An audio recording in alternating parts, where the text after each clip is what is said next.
Hello friends, welcome to Raj Malhotra IAS academy. आज हम बात करने जा रहे हैं ब्लू ग्रीन पॉलिसी के बारे में। क्या है ये ब्लू ग्रीन पॉलिसी?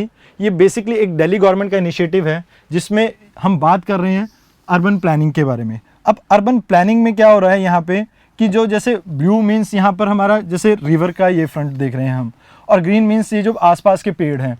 तो अर्बन प्लानिंग में हम बेसिकली वाटर कंपोनेंट के ऊपर फोकस कर रहे हैं और साथ के साथ हम ट्रीज ग्रीनरी के ऊपर भी फोकस कर रहे हैं। तो यहाँ पर एक सिम्बायोटिक रिलेशन एस्टैब्लिश करने की बात हो रही है ह्यूमन काइंड्स में, यानी मैन काइंड्स में, प्लस जो आसपास का इन्वायरमेंट है। जैसे कि हम सभी जानते हैं बायोस्फीयर के तीन कंपोनेंट होते हैं। बायोस्फीयर के तीन कंपोनेंट होते हैं, हाइड्रोस्फीयर, लिथोस्फीयर। जैसे ये मान लीजिए अर्थ है, तो इसमें बायोस्फीयर के तीन कंपोनेंट हैं, लिथोस्फीयर, हाइड्रोस्फीयर एंड एटमॉस्फेयर। अब दिल्ली की बात करें तो दिल्ली में ऑलमोस्ट ये तीनों ही डिग्रेडेड हैं और यहाँ पर गवर्नमेंट फोकस कर रही है दो कंपोनेंट्स पे, which is mainly water and land. Land में हम एफॉरेस्टेशन वगैरह के बारे में बात करेंगे, बट यहाँ पर जो मेजर रीज़न है, जैसे आप रिसेंटली जानते हैं कि चेन्नई में भी वाटर स्केर्सिटी थी, तो उस चीज़ों को एलिमिनेट करने के लिए मतलब टाइमली एक एक्शन लेने की बात हो रही है इस हमारी ब्लू ग्रीन पॉलिसी में।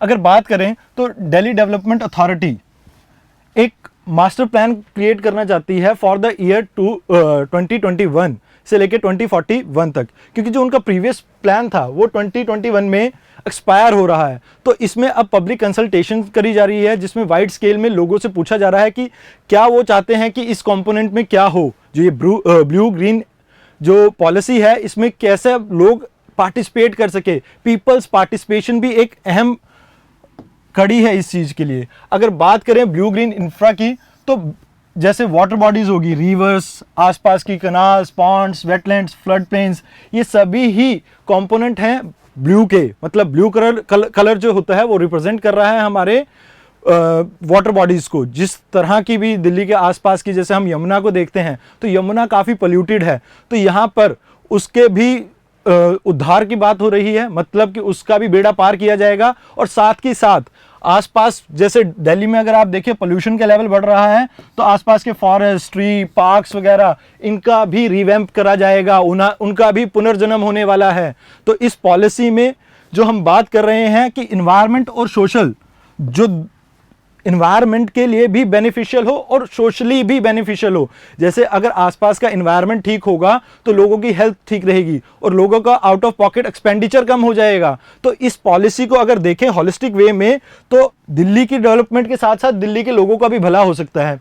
और साथ के साथ बात करें, जैसे आज तक हमने देखा है कि दिल्ली में अलग अलग म्यूनसिपालिटीज़ वगैरह हैं, तो ये इनके आपस में कोऑर्डिनेशन का एक इशू रहता है। तो बेसिकली यहाँ पर डीडीए क्या करना चाहती है कि इन्हीं को आपस में वर्क करने के लिए एक सिनर्जी एस्टेब्लिश करना चाहती है, ताकि ये एकदम कोलैबोरेटिव एफर्ट हो। और इस एफर्ट को मतलब आप ये लगा लीजिए कि मल्टीप्लिसिटी नहीं होगी, कि मान लीजिए कोई चीज़ कोई हैंडल कर रहा है, जैसे फॉरेस्ट्री रिगार्डिंग कोई और डिपार्टमेंट हैंडल कर रहा है, और म्यूनसिपालिटीज़ अलग अलग हैं, कहीं से कोई नाला एक एरिया से निकल रहा है और दूसरे एरिया में जा रहा है, तो उस चीज़ को क्लीन करने में प्रॉब्लम आती थी। बट अब क्या हो रहा है कि डीडीए कोशिश कर रहा है कि इन्हीं सभी डिपार्टमेंट्स को उनके जैसे जो वर्क वगैरह के लिए आप कह लीजिए अलग अलग एजेंसीज के ऊपर डिपेंड करना पड़ता था, तो उनको एक साथ कोलैबोरेट करना चाह रहा है। और बात करें तो इसमें जुरिस्डिक्शन जैसे वर्क जो करना है अलग अलग एजेंसी को, वो डिफाइन किया जाएगा कि ये काम इस एजेंसी ने करना है। एक पर्टिकुलर एजेंसी पूरा काम हैंडल करेगी, ये किश्तों में नहीं होगा काम। और उसके बाद अगर बात करें तो अगर जैसे दिल्ली है, इसमें अराउंड 50 बड़े बड़े ड्रेन हैं और उनकी कंडीशंस जो है वो बहुत बुरी हालत में है, और उनके आसपास का लैंड भी। अब जैसे मान लीजिए एक घर के पास से नाला निकल रहा है और सारे दिन उसमें से बदबू आ रही है, तो क्या होगा, उस बंदे के रहना तो दुर्भर होगा ही होगा। और आसपास के एनवायरनमेंट में जैसे आसपास लोग कूड़ा फेंक देते हैं और भी बहुत सारे जैसे जंगली जानवर वगैरह, सूअर वगैरह घूमते रहते हैं, तो इस चीज़ की बहुत प्रॉब्लम रहती है। तो इन 50 जो बड़े ड्रेन हैं इनको साफ करने की बात हो रही है, और साथ के साथ एक इंटीग्रेटेड अप्रोच अपना रहे हैं जिससे पोल्यूशन को भी वो चेक कर सकें।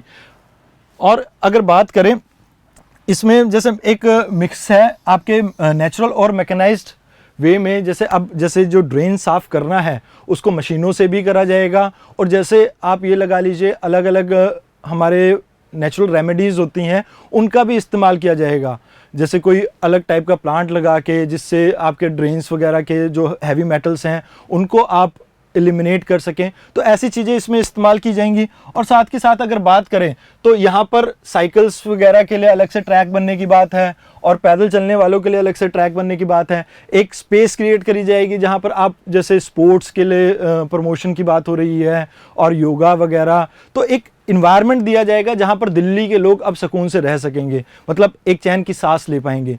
जैसे कि आप जानते हैं बहुत सारी रिपोर्ट्स में भी कहा गया है कि इंडिया की मतलब आउट ऑफ वर्ल्ड की 20 पोल्यूटेड सिटीज़ में से 14 इंडिया में हैं, और उनमें से भी one of the most polluted city है अपनी दिल्ली।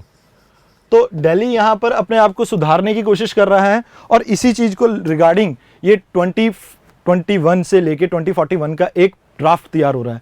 अगर बात करें इसी में आगे चलते हुए तो यहाँ पर जैसे टूरिज़्म को प्रमोट करने की बात भी है, रेस्टोरेंट वगैरह, बोटिंग वगैरह, इसको भी प्रमोट किया जाएगा। तो ओवरऑल एक होलिस्टिक डेवलपमेंट के बारे में बात हो रही है दिल्ली के।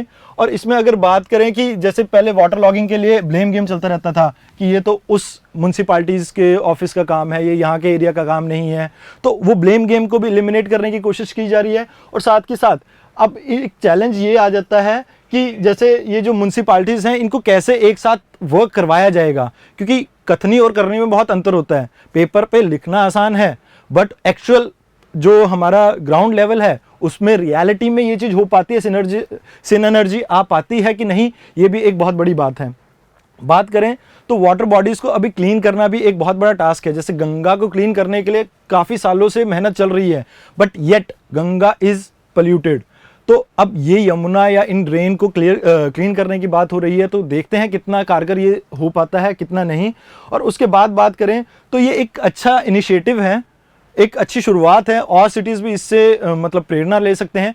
बट इसकी इम्प्लीमेंटेशन बहुत ज़रूरी है, क्योंकि वक्त रहते अगर हमने ये चीज़ नहीं करी तो आने वाले टाइम में जैसे जैसे पॉपुलेशन इंक्रीज़ होती जाएगी, ये फिनोमिना जो पोल्यूशन का है, ड्रेन के ब्लॉकेज का हो, चाहे जैसे जब भी बारिशें आती हैं तो आप देखते हैं कि हर जगह के ड्रेन ब्लॉक हो जाते हैं। मुंबई तो इसके लिए फेमस ही है, खैर, बट दिल्ली में भी इस चीज़ की कमी नहीं है। तो वो जो ड्रेन ब्लॉकेज वगैरह से रिलेटेड प्रॉब्लम्स हैं, ये सब कुछ एक होलिस्टिक वे में आप कवर कर सकते हैं अगर ये पॉलिसी ठीक से इंप्लीमेंट होती है। और ये पॉलिसी तभी इंप्लीमेंट हो सकती है अगर कथनी और करनी में अंतर ना रहा। अगर पेपर वर्क जो किया है उसी को इंप्लीमेंट ढंग से किया तो ये चीज़ हो सकती है। बाकी अगर बात करें दिल्ली की, तो दिल्ली में जो मेजर इशू पोल्यूशन का है वो भी कैटर कर सकते हैं हम। एफॉरेस्टेशन, जो ग्रीनरी को इंक्रीज़ करने की बात की गई है, और उसके साथ के साथ जो वाटर क्लीन होगा उससे जो ग्राउंड वाटर लेवल है जो दिल्ली का डिप्लीट होता जा रहा है ओवर द ईयर, उसको भी हम शायद रिवर्स कर सकें।